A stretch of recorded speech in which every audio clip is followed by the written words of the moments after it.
दोस्तों, जैसा कि हम लोग देख रहे हैं कि भारत रक्षा के क्षेत्र में नित्य नए खोज करते जा रहा है और रक्षा के क्षेत्र में कोई चीज होना बहुत जरूरी है, क्योंकि हम कितने भी विकास कर जाएं, हम कितने भी डेवलप हो जाएं, अगर हम अपनी चीजों की रक्षा नहीं कर पाएंगे, चाहे वो अपनी सामान हो, चाहे वो अपनी संपत्ति हो, चाहे वो अपनी वाहन हो या फिर अपनी सीमा ही क्यों ना हो, अगर हम उसकी रक्षा नहीं कर पाएंगे तो उस विकास का, उस डेवलपमेंट का कोई फायदा नहीं है, कोई मतलब नहीं है, क्योंकि लोग आएंगे और लूटकर चले जाएंगे।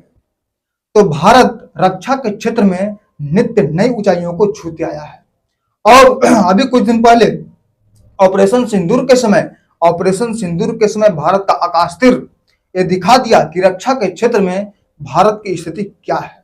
लेकिन फिर भी भारत वहीं तक नहीं रुका।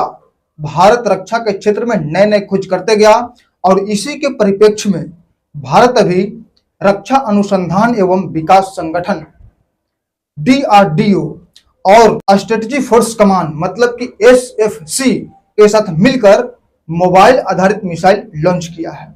और ये जो मोबाइल आधारित मिसाइल है वो रेल की पटरियों पर चलेगा और इसकी जो मारक क्षमता है वो 2000 किलोमीटर है। अब आप लोग ये कहेंगे कि रेल की पटरियों पर चले या फिर ट्रक पर चले, इसमें खास बात क्या है, इससे फायदा क्या है, मतलब ये यूनिक चीज क्या है? तो आप लोगों को बता दूं कि जो रेल की पटरियां होती है वहां पर ट्रैफिक का कोई लफड़ा नहीं होता है। मतलब कि अगर कभी इमरजेंसी पड़े तो रेल की पटरियों की सहायता से उसे उस मिसाइल को कहीं से भी कहीं तक पहुंचाया जा सकता है बहुत तेज रफ्तार से।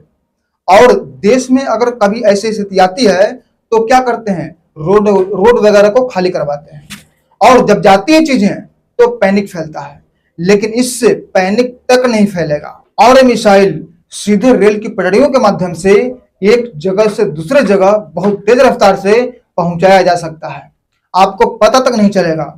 और पटरियों वाला मोबाइल मिसाइल का मतलब होता है कि ऐसा मिसाइल जिसको आसानी से कहीं पर भी ले जा सकते हैं।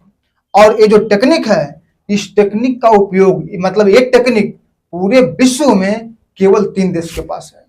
सबसे पहला अमेरिका, दूसरा है रशिया और तीसरा है चाइना।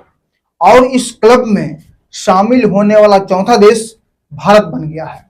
हालांकि 2021 में नॉर्थ कोरिया की तरफ से यह दावा किया गया था कि उसके पास भी पटरियों पर घूमने वाला मिसाइल है, लेकिन इसकी अभी तक कोई आधिकारिक पुष्टि नहीं हो पाई है। अब हम लोग समझ लेते हैं कि इससे क्या क्या फायदा होगा। तो सबसे पहले आपको बता दूं कि अभी कुछ देर पहले बताया था कि ये जो मिसाइल है रेल की पटरियों के माध्यम से चलेगा। तो अगर कहीं जरूरत पड़ी तो ये बहुत तेज रफ्तार में, मतलब बहुत कम समय में उस मिसाइल को एक जगह से दूसरे जगह पहुंचाया जा सकता है। और आपको बता दूं कि हमारे देश में लगभग 70,000 किलोमीटर रेलवे लाइन बिछा हुआ है, मतलब कि देश का कोना कोना रेलवे लाइन से लैस है। और अब तो सिक्किम, अरुणाचल प्रदेश और मिजोरम जो पूर्वोत्तर राज्य हैं, जो रेलवे से अछूता था, वहां पर भी रेलवे लाइन बिछ चुका है। मतलब कि अगर वहां पर जरूरत पड़ी तो बहुत जल्द मिसाइल वहां पर पहुंच जाएगा। और अगर युद्ध की स्थिति आई और दुश्मन देश सैटेलाइट के माध्यम से उस मिसाइल को नष्ट करने की कोशिश की, मतलब उस मिसाइल को ही नष्ट करने की कोशिश की, तो उसे मूवमेंट करके आगे पीछे को मूवमेंट करेगा। तो इसीलिए इस कारण से क्या होगा कि उस सैटेलाइट को, उसको टारगेट करने में बहुत समय लगेगा और सुरंग में इस मिसाइल को छुपा कर रखा जाएगा और इसे निकालकर एकाएक दुश्मन के ऊपर हमला किया जाएगा। तो इससे क्या होगा, दुश्मन चौंक जाएंगे और उसे संभलने तक का मौका नहीं मिलेगा। और जैसा कि आप लोगों को पहले बताया था कि ये पाकिस्तान के मामले में बहुत ज्यादा फायदेमंद रहेगा, क्योंकि अगर हम पाकिस्तान से लगे हुए राज्यों की बात करें तो वह है जम्मू कश्मीर, राजस्थान, पंजाब और गुजरात। तो इन सभी जो राज्य हैं ये क्या है, पूरी तरीके से रेलवे लाइन से लैस है। मतलब कि यहाँ पर जो रेलवे लाइन है वो बहुत अच्छी क्वालिटी में है, बहुत अच्छी तरीके से बिछी हुई है।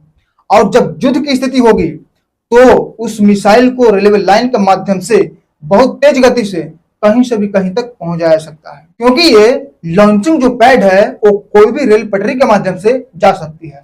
तो ये हमारे लिए बहुत ही फायदेमंद है, बहुत जरूरी है और बहुत अच्छा है। तो दोस्तों, ये DRDO के द्वारा जो खोज किया गया, ये आपको कैसा लगा और ये जो जानकारी हमने दिया ये आपको कैसा लगा, कमेंट के माध्यम से जरूर बताइएगा। तो दोस्तों, फिर मिलते हैं एक नए वीडियो में, तब तक के लिए जय हिंद, जय भारत।